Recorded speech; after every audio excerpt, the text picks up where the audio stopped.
Hi friends, మేము అన్ని రకాల పప్పులతోటి దోశలు చేసుకున్నాం. హెల్దీ దోశ చూడండి. 1 కప్పు బియ్యం, దానికి 1 కప్పు మినపప్పు, 1 కప్పు ఎర్రపప్పు, దాన్ని మైసూర్ పప్పు అంటారు కదా, 1 కప్పు శనగపప్పు, 1 కప్పు పల్లీలు, 1 కప్పు బొబ్బరిపప్పు, 1 కప్పు పెసరపప్పు అన్నీ వేసి అన్నీ కలుపుకొని మంచిగా శుభ్రంగా కడుక్కొని 6 గంటల నుండి 8 గంటల వరకు నానబెట్టుకోవాలి.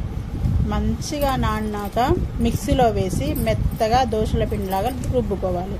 రుబ్బుకునేటప్పుడు దాంట్లో కొన్ని పచ్చిమిర్చి, కొంచెం జీలకర్ర, కొన్ని వెల్లిపాయలు వేసి కొంచెం సరిపడంత ఉప్పు వేసుకొని రుబ్బుకోవాలి.